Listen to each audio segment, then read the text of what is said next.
This is the Girl on Fire full review from the perspective of a teenager and a preteen. Now, we're going to do the good, the bad, and the ugly. Preteen, what is the good in this book for you? I did like the story though, but the story was pretty cliche.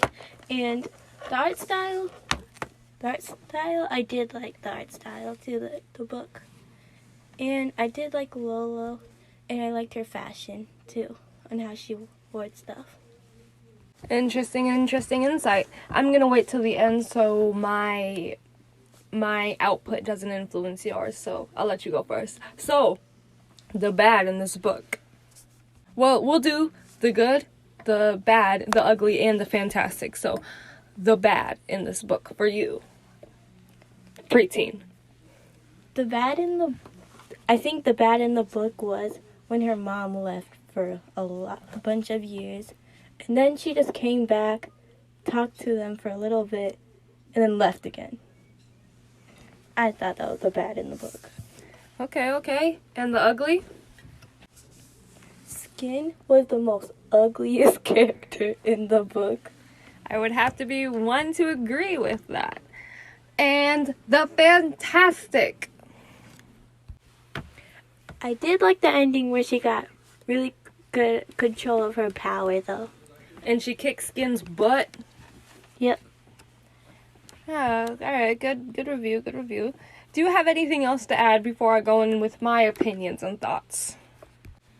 Also, I don't think at the end they should have still invited Samantha to their table. I just don't think. Disney stuff, you know what I'm saying? Alright, anything else? No, that's all. Alright, my good is Lolo's friend. Personally, she was my favorite character in the book. I forgot her name, but I definitely did not forget her actions. And I liked the relationship with the brother. It was pretty nice. It was pretty sweet. And the bad, I would say, is the very predictable storyline. I've heard this story before, just with different characters and different powers. There was nothing particularly unique or special with this story. It was good, but like I said, I've heard this one before. It's not a book I would go out of my way to read again, but it was good. I didn't waste my time reading it, that's for sure. And the ugly, definitely Skin. And Skin's appearance and his attitude, really, Skin was awful. Like, we all know he was the antagonist, Skin. And that other one kid that was making fun of Lolo, and he got that little redemption at the end, which was annoying. That was the ugly, because his visual appearance wasn't very appeasing either in my eyes. You know, beauty's in the eye of the beholder, so yeah. The fantastic was the little twist at the end. I'm not gonna give it away, but it was definitely, that was the one aspect of the book that I wasn't expecting, at all. No, that's just not something I thought that was gonna happen. So that one little twist, that would bump this book up a point with me. Because that was actually one unique aspect to the storyline. You know what I'm saying? And another thing I didn't like is the lack of origin of these powers. They just showed up one day. I mean, it would have made sense if the powers were just in her family. Obviously her mother had some kind of ability. But then it was just this one guy, random guy who had it, and then somebody else, so it was kind of weird. And I just wish they had more of an origin with that. And I did not like how this book kept giving everyone redemptions. Not everybody needs to be redeemed, in my opinion, and they should have learned more of a lesson, if you know what I'm saying. Samantha the bully, it was just some Disney Channel stuff. They were being Samantha and her Samantha was being mean. Like, her group had kicked her out because she was so nasty to everybody. And then at the end, Lolo invited her to stay with them and whatever. And it was just Disney Channel. It was very much so Disney Channel. And then the guy that made fun of Lolo, got also, like, they ended up being friends at the end, which was also an unnecessary redemption. Like, they should have just kept separate parts, in my opinion, and like Lola just had to stick to the people she knew. But that's just my opinion on the things. And I wouldn't think none of them would have did the same to her. Yeah, if that ever happened.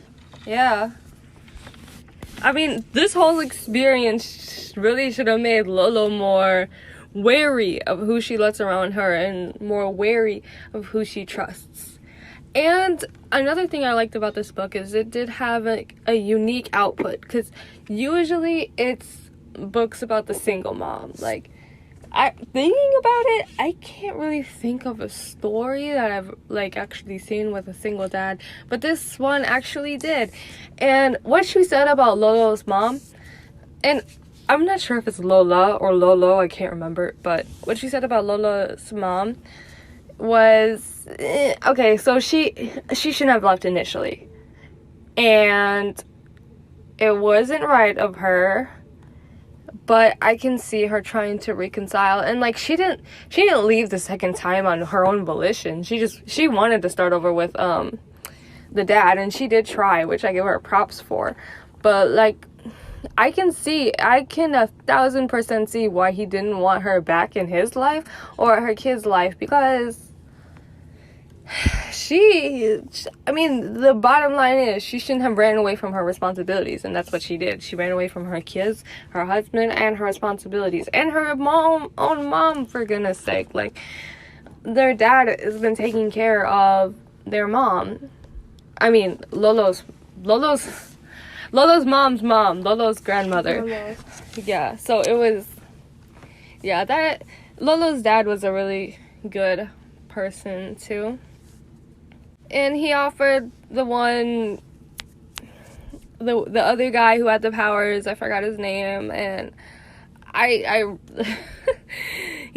can understand he was troubled, but because he couldn't be on the football team, he went and pouted and then went and joined Skin. I can't judge. I've never been in that situation before, but it just seems like, dude, really? Football? Because you can't play football? The sport that gives you concussions? Exactly, the sport that be giving you concussions. But I can see how it would be tough growing up, like, being a short guy, because, like, height is, like, a thing that most guys have on girls, and it's, like, seen desirable and stuff. So I can see why it would be hard, like, growing up short. But still, I can't. Dude, it's football. So I definitely see how you saw Lolo's mom in that light, since you're like a little younger, of course, and your conceptions of things aren't developed yet. And I definitely didn't blame the dad. Like, his feelings were very valid against having the mom there. And I'm really not sure. Like, I know Lolo was excited and would have been excited, but I don't know how their brother would feel, though, about all of that, about their mom coming back if she did. And like, this guy, he offered the other dude with powers, like, a place to stay. A place to stay and work, and he ended up, well, I'm not gonna give it away, but he did offer that, which was really, really nice of him, because not, like, they're not blood. He had no obligation to that kid, but he did anyway. And just when minor spoiler, but when he attacked Lolo on the roof, it was just like, bro, what are you doing?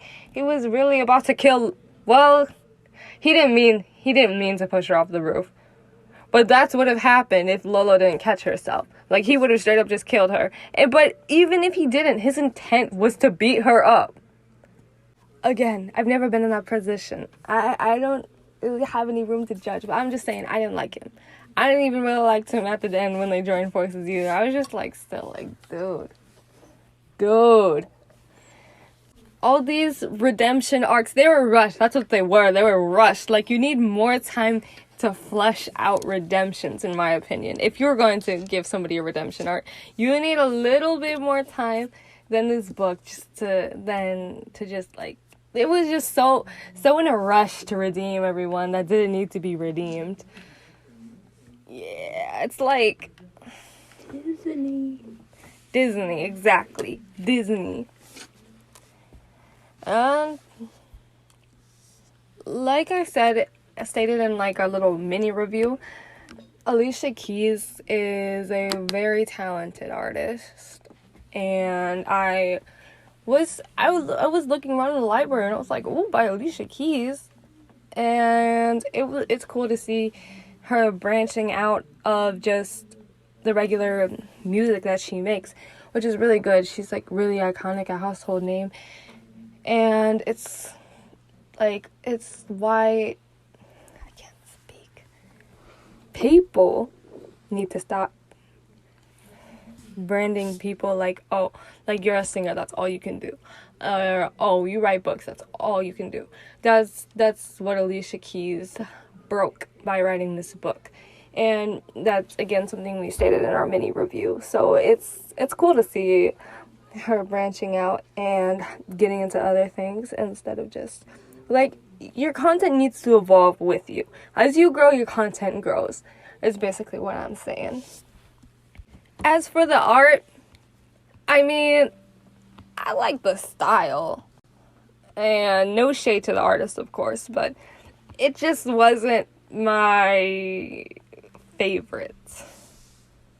Wasn't bad, but it wasn't like, art comic with a good style. It wasn't like the authors were Andrew Weiner, I don't know, and Alicia Keys. And I saw the illustrator on Instagram because I had followed her. Brittany Williams is the woman, I believe, that illustrated it. Brittany Williams. So those were the talented people that worked on this book, and it wasn't like Static Shock comic style. Like some illustrators on this one Static Shock comic, the art style was just like top tier. But that's what I had to say about that. Again, art style is good, no shade. Also, I can't remember, but I think this comic took place in NYC. And it's just, like, there are so many heroes in NYC, we don't need another one. That's what I'm saying. Like, they all, like, almost, like, just Marvel specifically, like, half of the Marvel comics, like, half of the Marvel heroes are, like, New York City, or, like, someplace in New York. Spider-Man, Miss Marvel, Brooklyn. Luke Cage. There's a lot. Yeah, some area in Brooklyn, too. Yeah, that's what I meant. Like, the area of New York, there are a lot of heroes. And can't they branch out? I mean, dang. Anyways, that's all I had for this book review. Is there anything else you want to say, preteen? Nope. Alrighty then. That's Review Me.